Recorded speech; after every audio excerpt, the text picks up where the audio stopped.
All right, we're live on another edition of Capital Jazz TV. I'm your host, Tony Richards. 27 years, y'all, the 27th anniversary of the Capital Jazz Fest. And I'm sitting here with the, you know this man. Needs no introduction whatsoever. Family to the Capital Jazz Fest, Kenny Lattimore. How you doing, brother? It is fantastic to be here. Good to see you, man. Not been here 27 years yet, I know, but it's been a lot of those years you've been a part of this. Yeah, I've been a lot of times, and it's been always a fantastic crowd. Well, let me tell you, man, this is the first time. First of all, I'm upset because I missed your show. Ah, it's all right. And you apparently smashed it because that's all the women we had were a telling proposal. me. I was going to talk about that because every show something amazing happens. Yeah. And you never know. I literally stopped the show and was kind of winging it after that. I was like, let me just sing some songs for you, but let's give this person this moment because it's a once in a lifetime. It really is. And you never know what's going to happen at a Kenny Lattimore show. How did you know the proposal was going on? How did you? People kind of go crazy and it was some people over to the right, stage right, and they just said, there's been a proposal. I could hear the message. I think that the woman had already said yes. Okay. But I told him, I said, I want to give this man an opportunity to etch this in her brain. Wow. At another level. We're going to elevate whatever that was. If it could be elevated, I mean, because you're getting proposed to somebody you love, that's really the ultimate. Sure. But it was like, how can we even elevate that and give them an experience that's like no other? Let me sing for you to them. Wow. And it was beautiful. I heard you killed that rendition too, brother. You just smashed it for them. That's a good thing, man. Thank you. It was fantastic. I got to tell you something, and I got my phone here because I had to write this down. Sure. A super fan named Tracy said, you do not cover classic songs, you reinterpret those songs. Oh, wow. What a I said, I got to write that down. She said, compliment. Tony, please ask him about that. You know, for years, I have thought about the music that my parents introduced me to. That's where it really started. And having the respect for the legendary artists. It was when I came out, my first tour was with Barry White. Yeah. You know, I've been on tour with George Duke and Rochelle Farrell, and I've done duets with Nancy Wilson and Dionne Warwick. And sometimes I look back and I go, gosh, this is my parents' generation, more or less. But these are the people that made it possible for me, number one. And then number two, these are the people that taught me, like the game. These are from afar mentors. Shaka, Gladys Knight, you know, all these artists.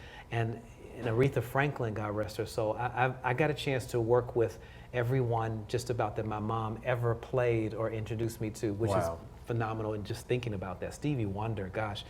And to think about doing classic music, I just try to respect their legacy. Sure.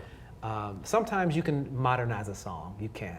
And then sometimes you kind of have to do the music in a timeless way and in a classic way that is not touched. And then as a vocalist, allow your voice to reinvent the song, reinterpret, as you mentioned it, which is fantastic. Yeah. As opposed to the production, because sometimes when we modernize things, whatever that sound is in the moment may not always last through time. So I just try to be careful. I've worked with some amazing people like Barry Eastman, Daryl Simmons, because I know even when I was recording with Shantae, we did a lot of remakes. And when you're working remakes, you just have to make sure your producer has the same kind of vision and ideas. Yeah.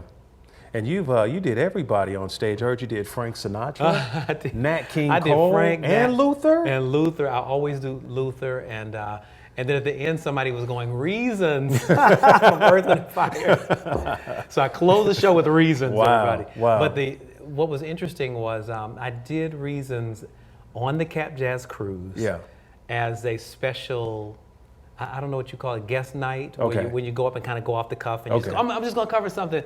And I said Reasons, everybody was like, Reasons.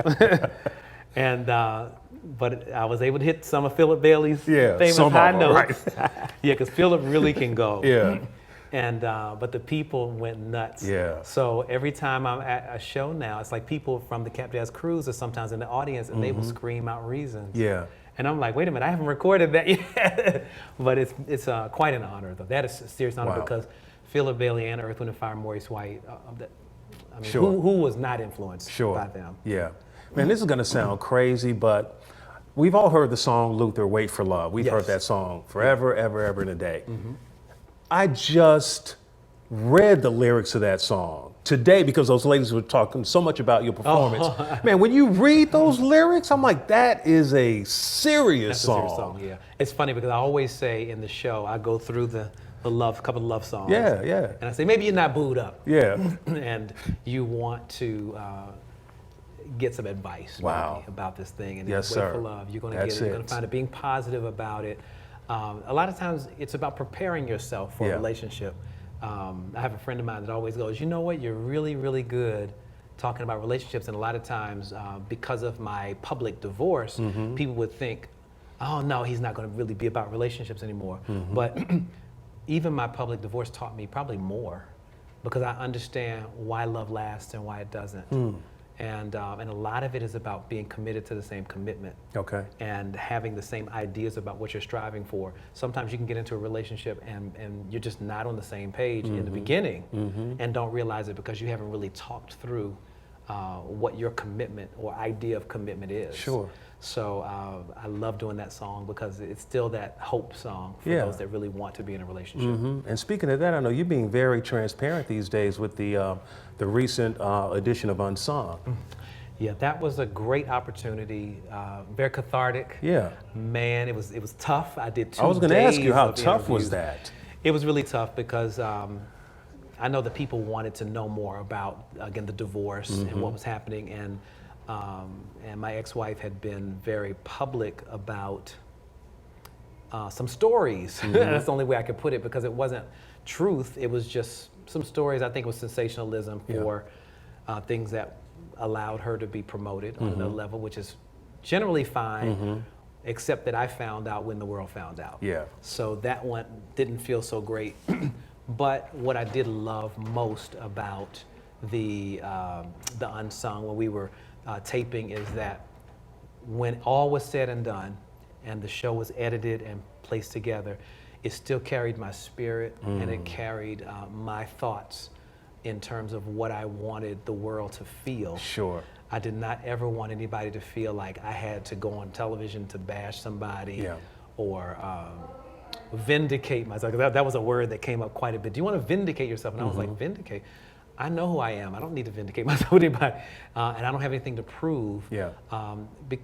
Because most people, I think, want the music because they want the music and they like my voice and all that. And if somebody says something negative about you, hopefully they're intelligent enough to examine that and see whether it's true or hear the whole story at least. Because sometimes the truth is not as exciting as a lie. It's not. It's just not as sensational. True. Very true. So sometimes people would rather believe a lie because it sounds more interesting. So, and those are things I can't control. Sure. So I didn't want to make my Unsung about any of that. I wanted to really make it about what my story was, how my brand was developed, some of the challenges that I went through with music, with life, what it's like raising a son in Hollywood. It was a lot of things, and interesting enough, one of the things that the world didn't know was I told my son some things about my life for the first time on that set.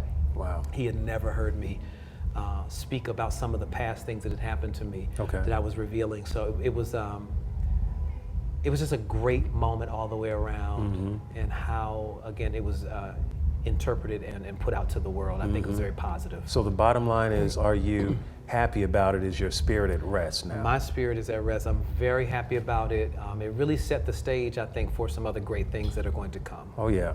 I think that one of the things, Michelle Obama always talks about taking the high road, and sometimes when you're taking the high road, it doesn't feel good. No, you're right. There were years, at least 3 years of taking the high road, where I was like, oh, what? Do I need to come and tell the real story? Yeah. And it's like, no, it's not necessary, because you will be respected, and that respect will last a lot longer than a fleeting, sensational moment. So I wanted to make sure that again, the show, everything about the message in my Unsung, if it was going to be my Unsung story, because my career wasn't unsung. Right. It was my story that had never been told. So that was what was unsung, because a lot of people were confused about that too. So they were like, but you're not unsung. And I'm like, well, my story is. So I got a chance to tell it the way I wanted to. Well, we're glad you got it out, man. Thank you. We love you, brother. You're one of our favorites here. Hey, Any new music real quick coming out or anything? You know what? I'm working on, I'll start working on new music in the next month or two. Okay. But I have some other things in the irons in the fire. Okay. I want to expand my brand. Okay. I like where television is right now. I'd like to actually use the platform that I have and the excitement about my Unsung to maybe open some other television doors for me. Okay, I got to tell you, man, I'm getting married real soon. Okay. You are my future wife's favorite.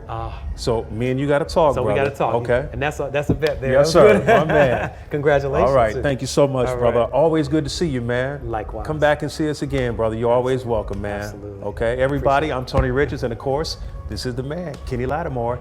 27 years, y'all. Capitol Jazz Fest TV.